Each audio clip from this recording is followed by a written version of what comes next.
This is Between Hooksets. I'm Jason Walter from In Through the Outdoors with my partner in slime, Kurt Underhill from the fishing crew. That few days at the river, buddy, made your hook set look a little better. Yeah, it kind of helped. Is it okay that I kind of give myself a little approval with my facial expressions? And Derek Blumsma, that hook set was for you, pal. That was right-handed or not, that was my hook set. So, yeah, you know, a few days at the river does a fella good. Am I affected by the alpha media thing? Yeah, a little bit, but I'm not going to let alpha get in my way. So, you know, it's life moves on, life goes on. I did not lose my job. Maybe a few less stations for my In Through the Outdoors, but that's part of the deal. Watertown, Brookings, Madison. It's just life. Yeah. You know, so you pick up the pieces, you move on, and that's easy enough. And I'm always excited to have this Wednesday night show. So Absolutely. Yeah. It's been a lot of fun. I mean, a little over a year invested into this, and I shouldn't even say invested, a little over a year of learning on this, man. I mean, we've had some epic guests on. Our tonight's guest has been on before because he's the Governor's Cup champion, but we're going to talk to him a little different angle. We're going to hear his take as being a co-angler on the National Walleye Trail. And, you know, Chris is a past Governor's Cup champion with his partner, Ben Brown. I hate to even say how many bridesmaids he's been in several, you know, NTC. He led a couple days up there on Mobridge. I mean, he is a stick, and honestly, he could have been a pro in that event. You know, I don't know his reasoning for getting as a co-angler. Maybe we find that out, but we'll bring Chris on tonight and we'll get his take as a co-angler on the National Walleye Trail. How are we doing tonight, buddy? Hey, doing great, guys. Love being a repeat offender on the show, too. Yeah, I love that, too. Really, and especially as a co, because this whole co thing has taken a whole different, it's grown its own set of legs. You know, I'm not gonna get deep into the weeds, but Brian Bashore brought up the fact that he doesn't want co's in the boats, and that's fine. He can have that opinion. I respect him for that. That is not a problem. You know, he said it's nothing against the co's, or rather the pros, but he gave his opinion, and that's all well and good. And then we see you win the co side of things on the Mississippi at Red Wing, and then Tom Wynn has a statement about co's, and I've got a little video. I talked to Tom earlier today and got permission to use some video, so we're going to use a little bit of the video that Tom had out there. But then for you to win it, and for us to have the history with you is amazing. So I can't wait to get into this. And we're not going to pull things apart. Some people have said, well, are you going to ask the tough questions? Are you going to get into the secrets? And no, but we're going to find out about the successes and the great things that the co-anglers have to add to the National Walleye Tour, the NWT, on the co-angler side for the pros. So welcome to the show. We're excited to have you explain your experiences as a co and as a very good stick, because I just did an episode on my In Through the Outdoors about Tyson Keller, and we need to keep our eyes on that guy because eventually he's going to be one of the guys on the National Walleye Tour that we're going to look up to, just like Dewey. And frankly, you're one of those as well. And I'm excited that you took the co-angler angle. So tell us about that whole thing. Congratulations, first of all, by the way. Oh, thank you. Yeah, it was a good time. And again, thanks for having me on. And I think the approach to this one, so I've done, this is my third event being a co-angler. And I did one pro event last year on Pickstown, right? And I think if anybody asked me for advice on being a co-angler, is probably if you're a tournament angler at any level, probably don't be a co-angler on your home body of water, right? Because you have different expectations and bite patterns. So actually, Ben Brown, my Gov Cup partner, and I discussed it, and we looked at the schedule and said, hey, let's go do the Mississippi River. For me, my biggest weakness is dirty, shallow, fast water, right? Not great for electronics, not great for a lot of things. And so I targeted Red Wing and said, I want to go fish Red Wing. I want to do something different. I want to fish willow cats. Hopefully we talk about willow cats too. But I picked that event just, to do something different. I had done Francis Case twice as a co-angler, and Kurt, we do Cedar Shores tournament there. I've done a number of other tournaments on Francis Case too. And you just, a little bit too much about the system, maybe to have an open mind, but regardless, a lot of us in a tournament setting or a fun setting, we're in our own boats 95% of the time, right? Maybe in a buddy's boat occasionally. So if you ever get a chance to be a co-angler, jump in another pro's boat or any other tournament angler's boat, you need to take the chance and do it. You'll pick up something, right? Regardless of who you draw, you're going to pick up something. And that certainly is, that's kind of the purpose of it, right? Is to pick stuff up, to learn stuff, and to grow. Yeah, absolutely. And there's a balance there too, right? I mean, and it's good that the National Walleye Tour has co-anglers, it kind of keeps the pro side refilling with new anglers. It helps fund the championship. There's a lot of different reasons to have co's there. And obviously, the chamber or the town, or whoever pays for the NWT to come, that's another 120 anglers in town. That's restaurants full, hotels full. That helps the exposure. That helps the bid process. I mean, there's a lot of good reasons to have co-anglers. Now, there's challenges, there's net mishaps, all that. We've all been there, right? But that's part of fishing. And going into it, like you said, it going with the expectation, like you went to a body of water that I'm obviously from your talking, you've never been on. Right. And you picked a body of water that you thought for your style of fishing, for where we live, could benefit you the most. Did you go in with a complete open mind, or did you have some maybe insider, like, I hope, I know you said we hope fish willow cats and stuff like that, but did you just go, I'm a blank slate, I'm here to learn, and that's what it is?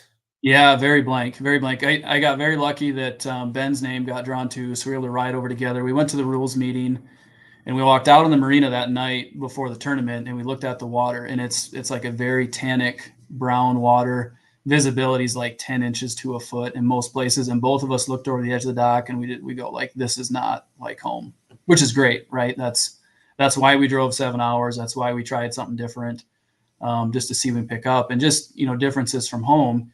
There is a river section in Pool 4, which is where the launch was. Most of the tournament field locked down into Pool 3, which has a lake section, less current. But I would guess the current section, or the river section on Pool 4, was probably twice as fast as Lake Sharp. If it was 2.5 to 3 mile an hour current, it was very, very swift, right? And the two pros that I drew, neither one of them really even used their electronics. I mean, I looked at them while we were in the boat. Side scan wasn't on. There was no live scoping. They both visually looked at current seams and chose where to set. So it's very different than I'm used to. I have a very analytical approach to fishing and tournament fishing, right? Everything has a reason. I'm using my electronics. I'm always scoping type thing. To not do that and not be looking down the whole time, it was a little refreshing, do something different. Yeah. Yeah. It kind of gets you out of your comfort zone, doesn't it? So yeah, a little bit. And the techniques mainly, right? So we ended up day one, I drew Kyle. He's a good friend now, obviously. We did mostly willow cats. We did some trolling, some shallow water trolling, but majority of my day one was 4 to 5 feet deep was all. I spend very little time inside 4 feet of water at home. Yeah. So, when we talked to Tyson, he kind of went back and we kind of went on the forward facing thing. And, he said that, I started fishing when you lined up points and you didn't really, you had a flasher in the boat. Like, so when you're over there not really using much electronics and you're going out, did you done that in the past? Or I guess maybe get into your history of fishing, maybe this is a good time where we can wait. Is that something that's new to you? Because I remember being a kid going, that silo lined up with this tree and that's the spot. Right. That's how I grew up ice fishing and fishing with my dad. Was that something you're used to, or was that, French to you going, what are we like turning the strap on and get the stuff dialed in? Yeah. I mean, so I fished with my grandpa and I fished with my dad, just like a lot of people, right? But not very much. I want to say 2 or 3 times a year was all I fished. And it was the typical thing, right? Like go out in front of the pump station or, that rock on the shoreline, drift through there at 10 feet deep. I mean, but when I moved to Pier in 2016, I really hadn't fished much at all. I mean, it was not until I was living in Marion Gardens in the apartments, had a new job in Pierre, and I had a new baby, and I was walking down Marion Gardens, and you probably remember this at the time, Kurt, but I did not know it, but Rumble on the River launched that day. So I'm walking down the sidewalk with my daughter at 7 a.m, probably because she couldn't sleep. I mean, she was 1, and I see all these boats come around the corner by the Bad River. And I thought it was the coolest thing ever, right? So dad had an old Lund boat. I borrowed it. I kept it in my apartment for the first year and just started fishing. And that was 2016. And I had no idea. No idea. So you're an infant into this game. I mean, really, I mean, you don't even have you're not even 10 years into this game. And so 2016, you borrowed a boat. When was the first tournament you entered? I want to say it was 2018. Yeah. So spent a couple years learning stuff, and man, you have exploded in a short period of time. And knowing you personally, you are a very analytical guy. You said it like you're very, very calculated. You think through things. It's nothing really spur of the moment. So that is just like the Tyson progression of green box to the GPS to all this stuff. You just jumped into, holy cow, we have electronics that can land the space shuttle on our boat. You're right. I went from no boat to live scope in about 3 years. Yeah. Right. Yeah. Which is great, right? Because I probably, let alone go right into live scope. Yeah, I probably adopted it a lot quicker because I didn't know any different. Yeah. So you go over there and no graphs. I mean, graphs are on, but nothing like you are used to doing. Yeah. And then you get out there and just in the back of your mind go, we are in trouble. I mean, it's different. No, never in trouble. I mean, because you can still read current, you can still see things, and we can talk about locks and stuff too, come up a little bit. But day one, we launched with Kyle, and I talked to Kyle a little bit at the rules meeting. He asked, have you ever fished willow cats? And I said, no, I've done some creek chubs, right? And I asked him several questions like, hey, how long do you want, if I get a bite, how long do you want me to soak it? How long, do you want me to go loose line? Are we dropping rod tips? Do you want a normal, like a jig swing? What do you want to do here? So we pull up in our first spot, and he has no waypoints on the graph. He's looking down the shoreline, and he has marks that he's fished this river forever. So really, I drew like 2 very local guys that knew the river. And he said, go up, drop my trolling motor, and I'll tell you when to put it on spot lock. So he's coming into the bank. He says, now hit spot lock. So we hit spot lock. The boat takes a minute, to get itself oriented. We're really only 5-6 feet off the shore. I mean, very, very close to the shore. It's in a very fast river section. And I said, okay, where are we casting? He said, right there. And he points like 10 feet behind the big motor. And I'm like, right there, not 60 feet over there. He goes, right there.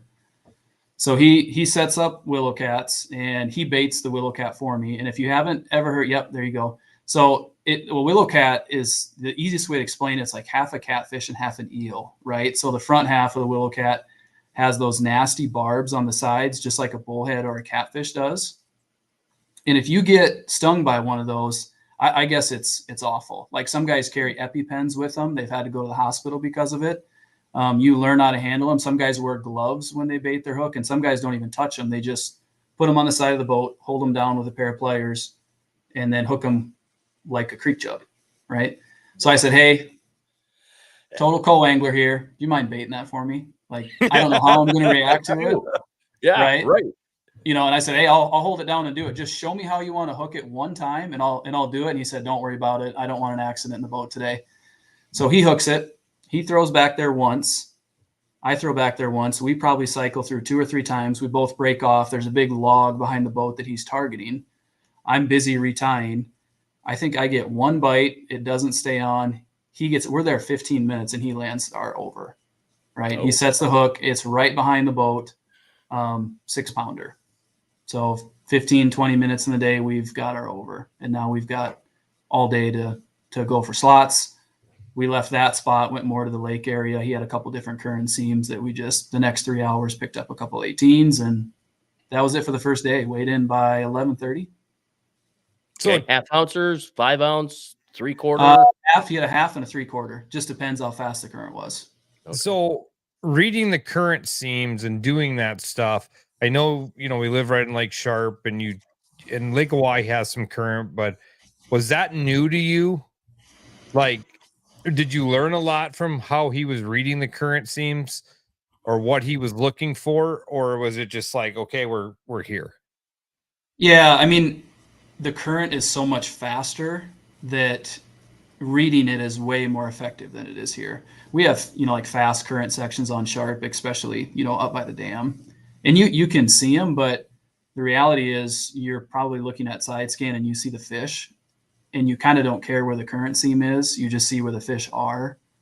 And so then, you just kind of target the fish and you kind of forget about the current seam, right? But here, there's a lot more rubble, there's rocks, there's stumps. And to be honest, we later in the day when we were more fan casting and it felt like home, I reached over to turn on side scan in the back of his boat. He didn't even have it on. Didn't care. He knew where the seam was. He had pre-fish there. He ended up getting 14th. I mean, he did very well in the tournament, and he knew his home water. Well, you did very well. I want to throw this up before we don't get a chance. You hoist a trophy back home, and I'm not going to poo-poo the Gov Cup, but what did it feel like to hoist a first place co-angler trophy at the National Walleye Tour? Yeah, it felt great. It's a totally different sense of feeling. And I think Jeff asked me on stage, what would this mean to you, right? Well, it's nothing you prepare for. And I just said, really, it's just a compliment to the pros that you draw. It's their day. It's their game plan. You contribute everywhere you can. Try not to make any mistakes. It is somewhat luck of the draw, right? I mean, you can help. You can land an extra fish or two. But it's a different feeling. It's a different feeling. It's kind of, it's a fun moment for sure. It's definitely a highlight in your career. Because even the people you surround yourself with, how many have that co-angler first place on their shelf? I don't know many. Yeah. I think I talked to John Hoyer after it, and I think John has a co-angler win. Otherwise I really don't know any. Yeah. So when you go into that, you don't go into that hoping that you win, because you don't know. You are literally going to win on luck of the draw. You've got to be with good pros that can catch fish. So really, Dustin, good to hear from you. David, good to hear from you earlier too. But so when you go into it, you're not going into it with a hoist the trophy mentality. It is a learn something mentality. Yeah, it'd be nice to get a little gas money to get home and ease the pain there. But yeah, you're really like, how much can I take away from this? Hopefully I get somebody that's doing something different than I am. You really just need to keep an open mind. And Ben and I talked about that on the way there. Like, hey, throw all expectations out. You're going to pick up something. And even if it's, hey, you have a lot of things to be confident about at home too, that can be some of it. But everybody rigs different. Everybody's electronics are different. Everybody's boats are different. In sports, they call it mental reps, right? When you're on the sideline, you're watching the game, you're taking mental reps. Like the pros making the decisions on what fish to keep. Would I have kept that fish? What time of day is it? What time do we need to go? What's it looking like? What are the conditions? And sometimes when you're not the one piloting the boat, you're not the captain, you think about those things differently, right? Your mental reps are different. You just think a little freer. You don't have the pressure of practicing for a week. It's a really different setting. Did you get a pre-fit at all, or did you show up rules meeting and hop in? No, yeah. Ben and I left pier at 6 Wednesday morning, and we made it about 40 minutes before the rules meeting, and away we went.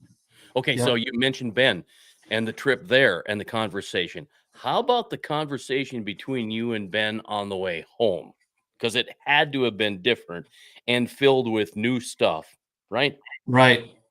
Yeah, Ben and I probably talk about fishing 4 or 5 days a week, right? So we broke down everything from what are they using, what's their tackle, what did you like, what did you not like, how was their boat, do you think we could do this at home, everything, what's going to be happening this summer. Yeah, that's the whole conversation on the way home.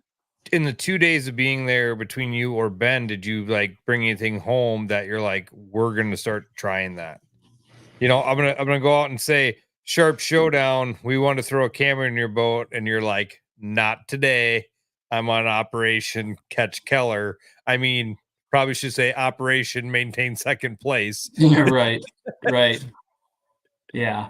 I don't not right away. I don't think anything different. The bait rigging was very unique. You know, who knows what's going to happen with the bait progression cycle on Hawaii, and if, you know, maybe creek chubs play a big part again if you can find them. I mean, they did day 2. Our big fish did come on a creek chub, so I fished that quite a bit.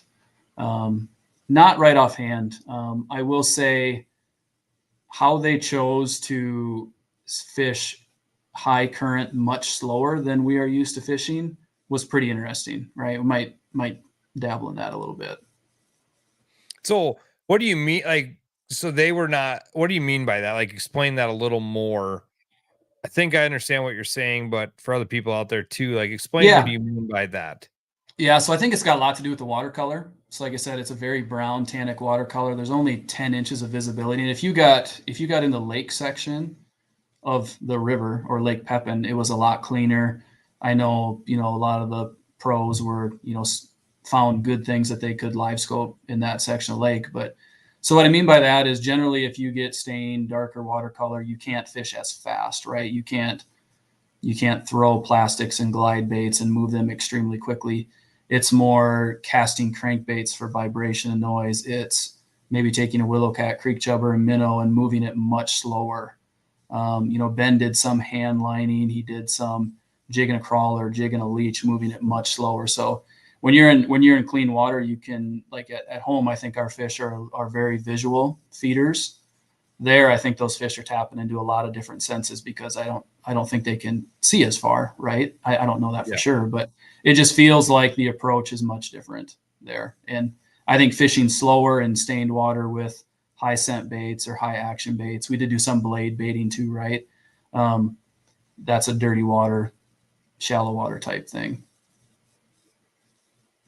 Yeah, I mean, that just, thanks for the explanation, because I figured that's what you were meaning. But you know, people watching that don't understand that, and the water clarity, I mean, you would probably drive past that every day at home. Like, you'd be like, we're getting out of this. We're not fishing this stuff. No, yeah, I mean, does that make you it looked like below the Bad River, below the White River, you know? Does that make you think, you know, spring of the year, you find mud and you mark fish, but you know, we talk about that. Oh, we marked fish down there, but we can't get them to bite or whatever. Do you think some of them techniques will you try that now back home, or are you just going to keep driving past that mud water? And I think for the most part, I'll keep driving. I think it's a lot what your fish are accustomed to. And don't get me wrong, there's a lot of us that fished below the Bad River before Sharp Showdown this year, and it was very dirty. We were catching fish, but they just weren't the right ones for me anyway, right? I'm sure some guys had something different figured out, but you know, got to slow down, got to try something different. It's a whole different body of water. You get over there on the Mississippi, and that's what the river's like. So the fish don't really know clear water. I don't know. I used to live in Lakeville, and we used to go to the Mississippi and just even to check it out. I just don't think there's any clear water there.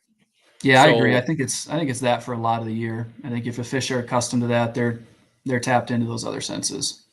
Let's talk about the locks. You sent a couple of pictures to me here. This is truly interesting. Yeah. Do you have the one before that too? Yeah, Jason? I do. I've got this one too. Yeah, let's pull this one up. So this would be the lock between Pool 4 and Pool 3. So the tournament launch was in Pool 4 out of Treasure Island Casino, close to Red Wing. So this is one of my things I wanted to see on the Mississippi River was the lock. And if you pull up again, so the lock master chose not to cycle the lock between flights. So this is day 1 of the tournament. This would be all 4 flights. They held so that the flights launched just like most tournaments, 15 minutes apart. And I asked the lock master, I said, what's the record for the number of boats you've had in this lock? And I said, how many did you have this morning? They put 104 boats in the lock on opening morning of the launch, right? Oh, yeah, I saw a picture of it. It's packed. Yeah. It's packed. So there, I would say on each side of the lock, and so the lock master's yelling, no floating, no floating. You can't just sit in the middle lock. So the guys against the wall had the ropes, and everybody's boat progressively to the inside was holding on, held, right? So there's 5, 6 deep all the way down the lock. Well, what happens when the lock door opens? It's basically a shotgun launch. Yeah. Yeah. So here you have your flight order, and they release them 15 minutes apart. There's priority of spots. That's all out the window 3 miles downstream. It was kind of funny. We're pulling up. I'm getting ready to grab the next boat, and I go, "Hey, do you mind if I grab your boat?" And I didn't even see him, but Dewey was just on the other side of that boat, and he goes, "Hey, don't let that guy grab on." Just kind of giving me. He's just giving me a hard time. But so we got to chat. 30 minutes into the tournament because we're all waiting for the lock. But yeah, when the lock door opened, you can go to that next picture. There was legitimate 4 to 6 footers on that. That's the Wisconsin side off to the what is my left, but the Wisconsin side there was 3, 4, 5 footers coming out of there. It was really interesting watching different pros. Some were just got right in it and were passing people, and some of them just said, I can't break stuff today, and they just pull off, let it happen, and then they took off. So Dewey must have been hell bent for leather, because I heard Hoyer in Tour Level Gold talk about Dewey busting up his boat, and of course that was on Erie, and said, "Oh, he was driving too fast." No, I saw him; he was driving too fast. I thought it was hilarious. Here's a picture with you and Dewey, and that's Ben, right? Yep, that's Ben. So,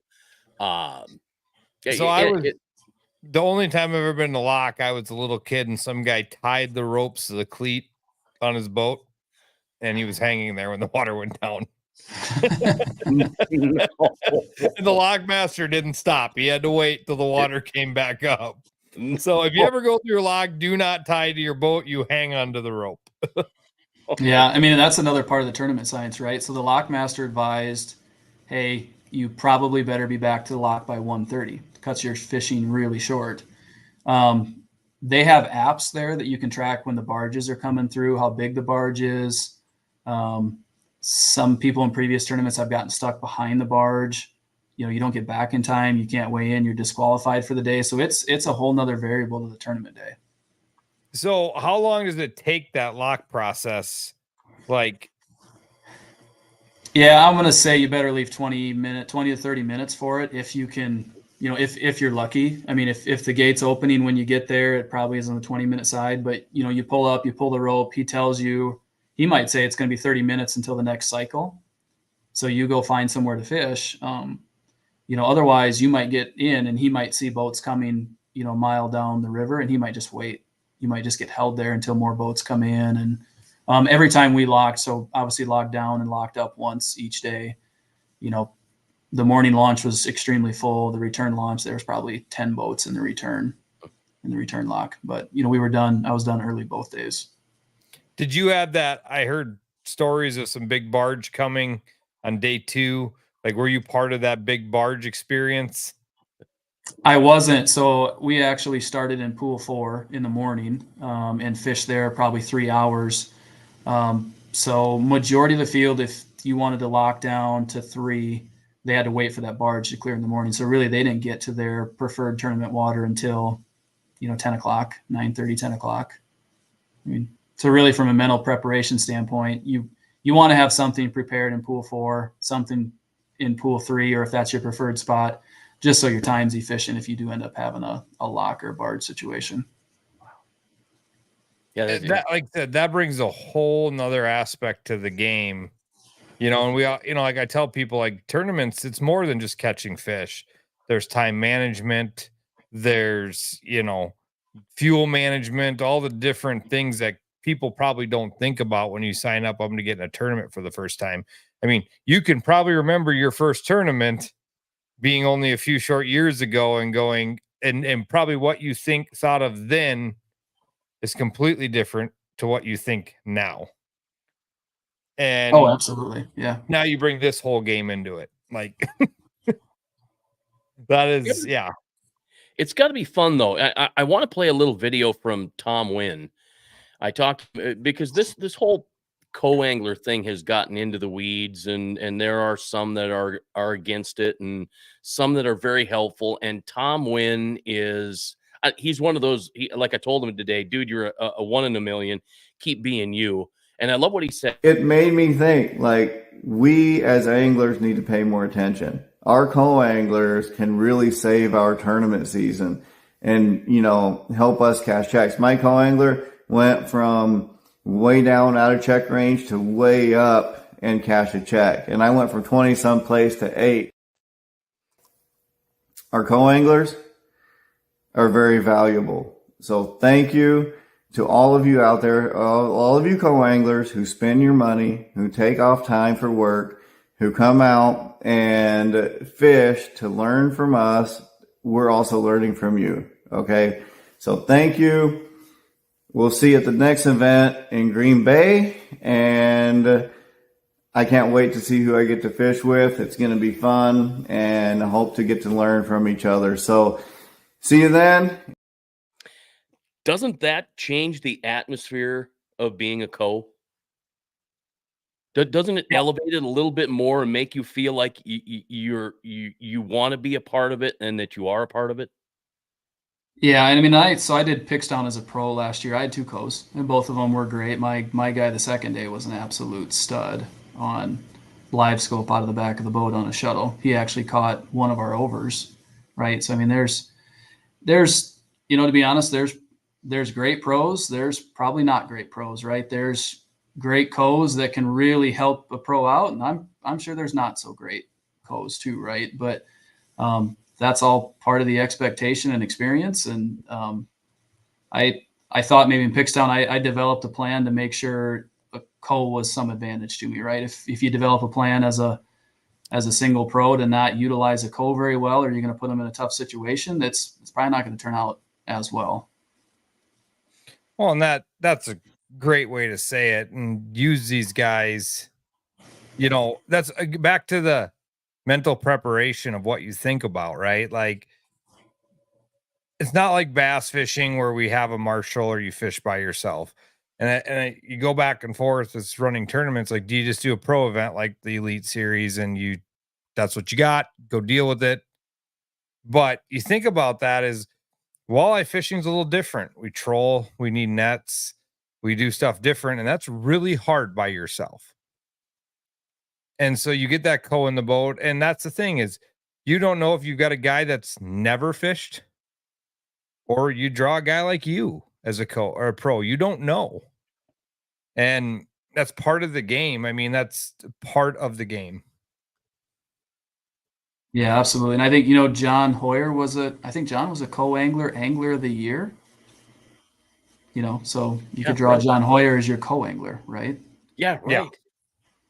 But back then it was John Hoyer, the co-angler. It wasn't John Hoyer.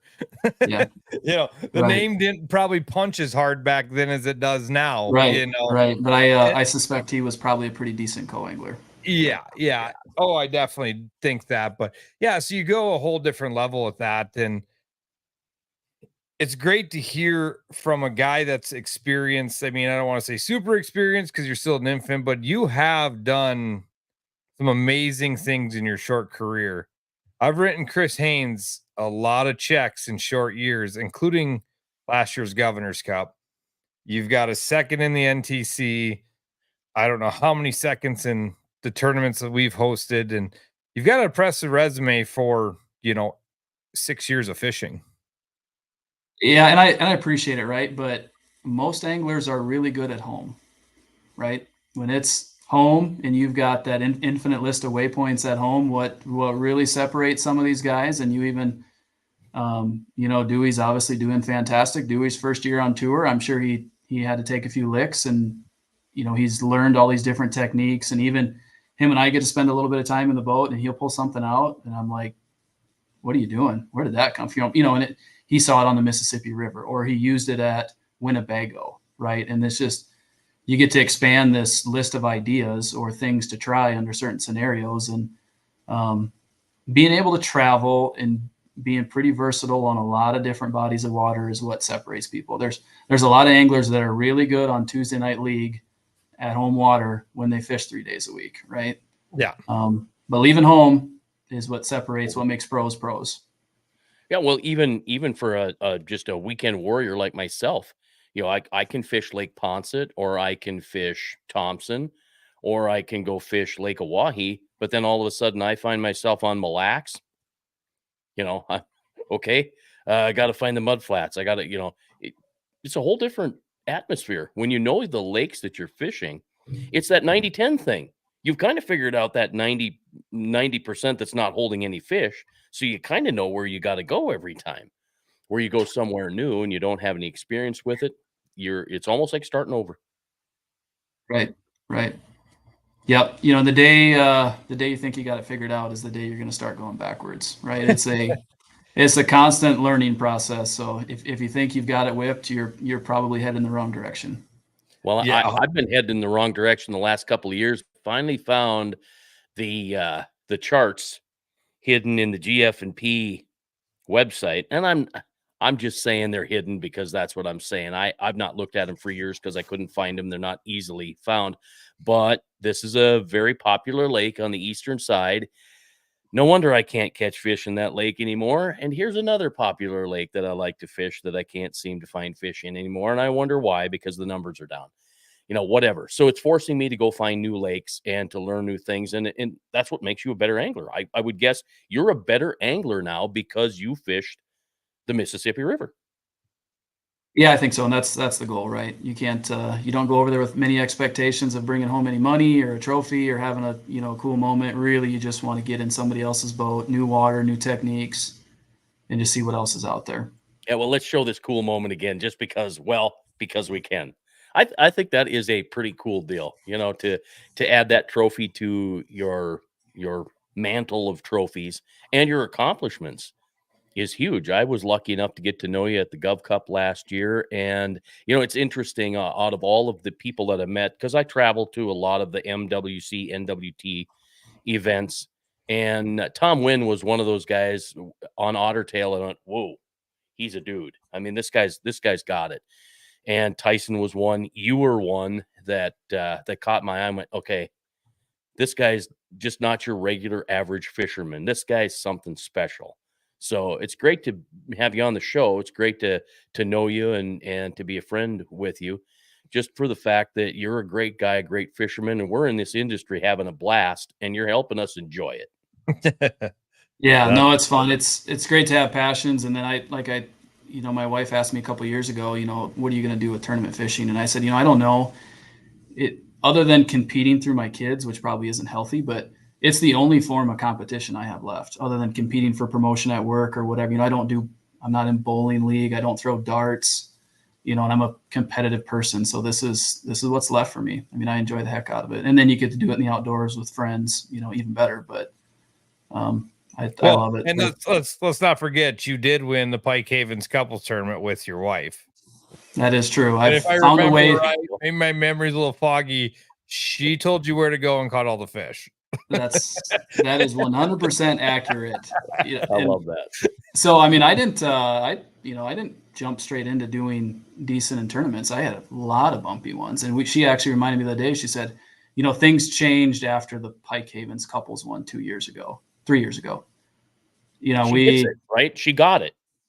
Yeah. She got it. She got it. Yeah. And we threw everything out of the boat except for one thing and said, we're going to have to figure this out, and figured it out, right? Limited, got very narrow viewed, stuck to one ear of the lake, quit running around with, like a chicken with her heads cut off. And then since then, tournament theory has improved immensely. So I guess way to go, Kurt. She gets the credit again.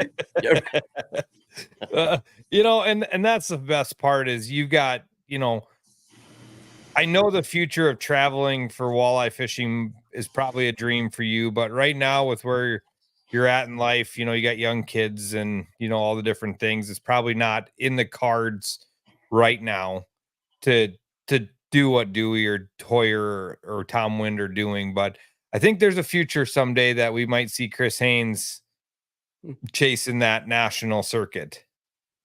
Yeah, never say never. I'll continue to pick and choose the right events that fit for me, that fit for my family. My daughters are 4 and 9.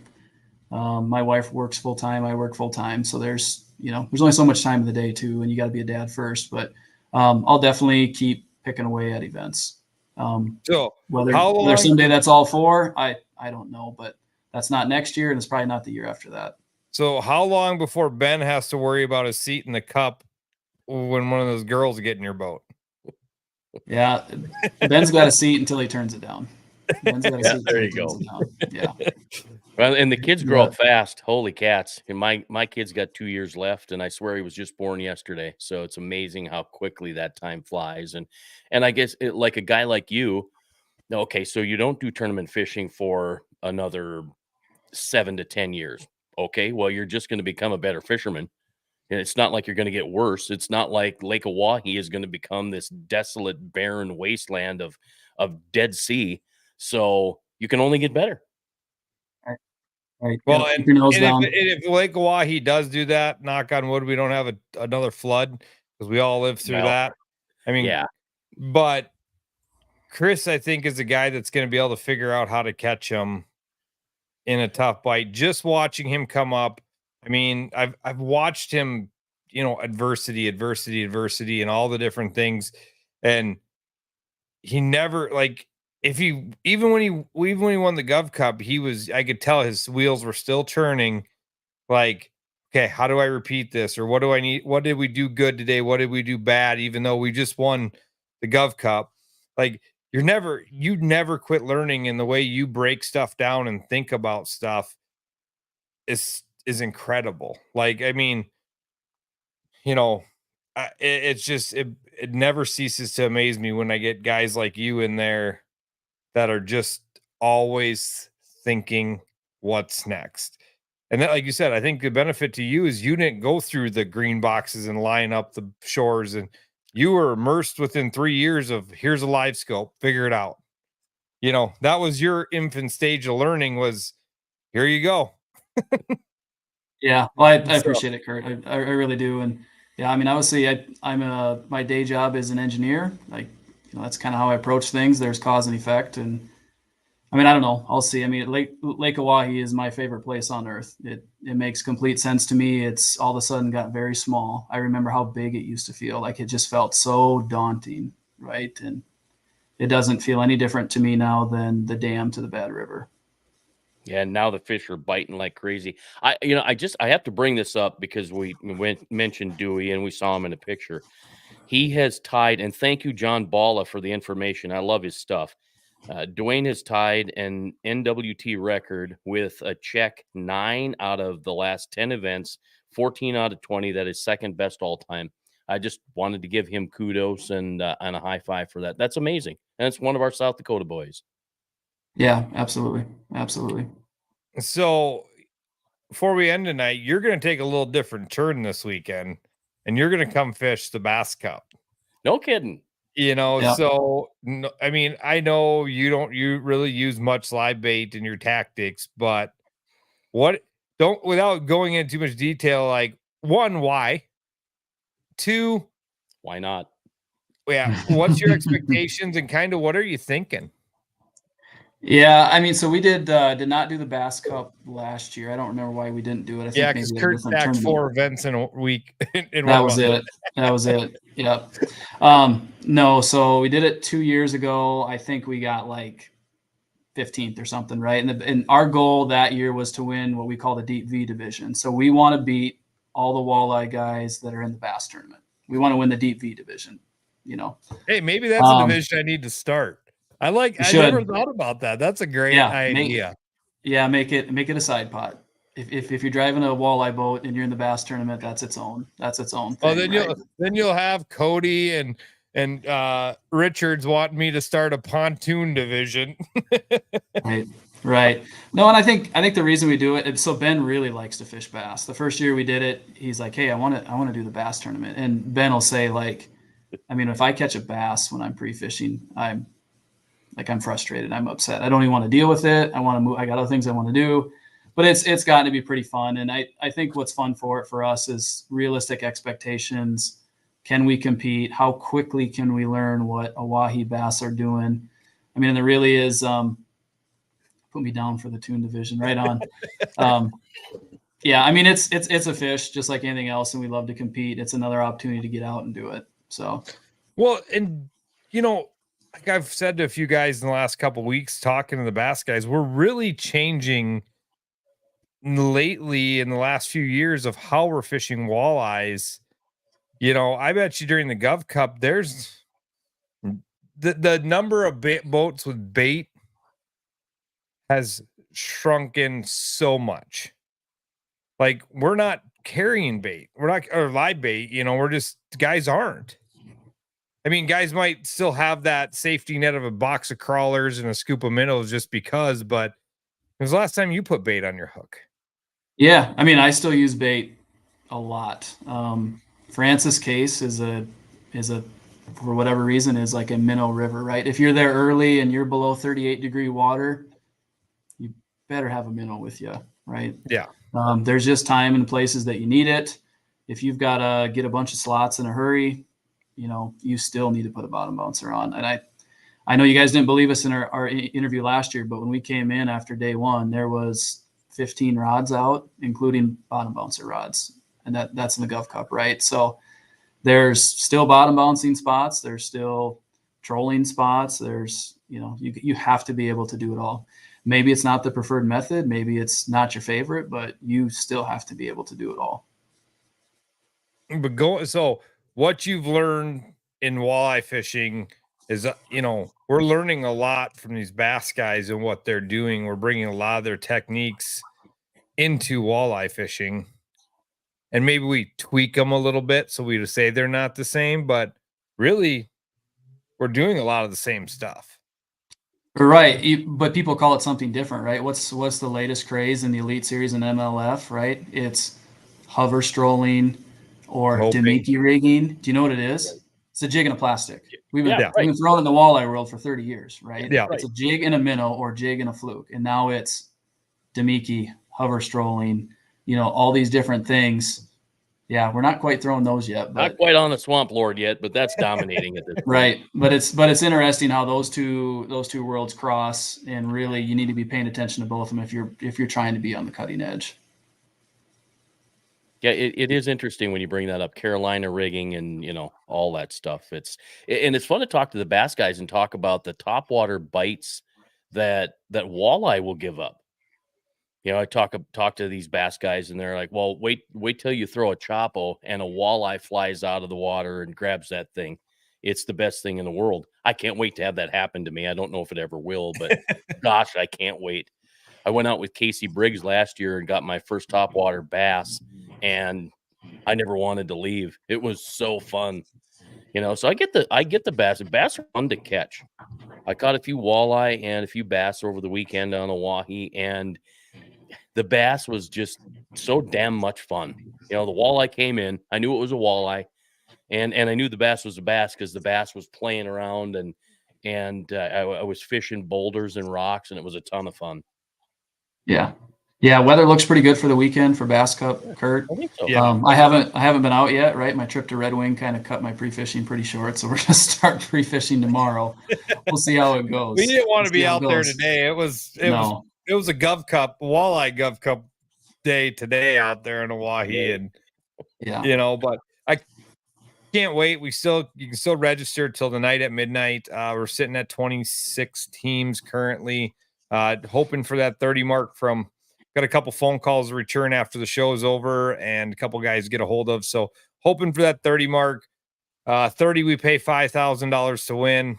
Right now we're sitting at about that 4,500 to win with 20,000 numbers I calculated on 25 teams last night. So still great payout. Gonna be a great weekend. Still time to get in tonight until midnight.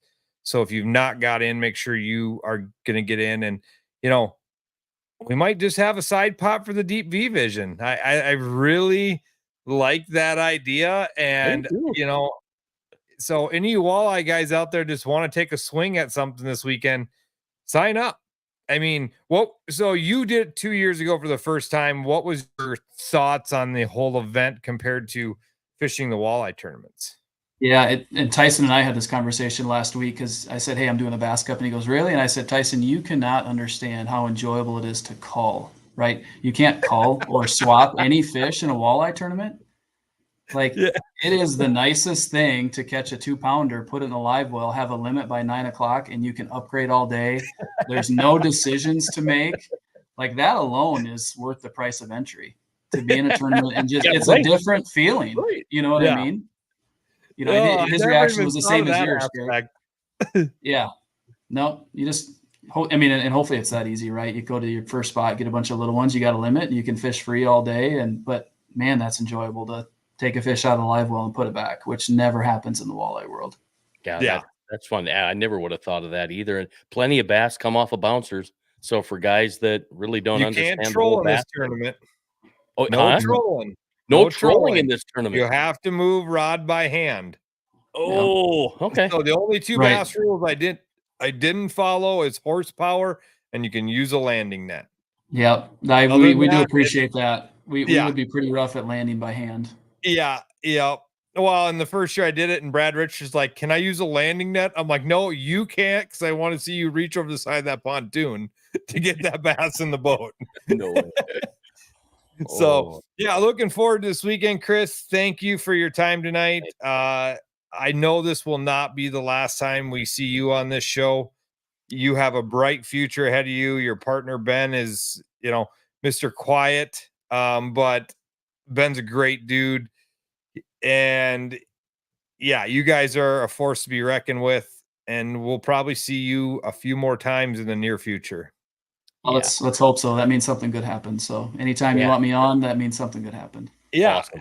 absolutely, buddy. Well, thank you for your time, and Thank you. we'll see you very soon. All right. Thanks, Good guys. luck. Thank you. Take care. Yeah. Oh, yeah.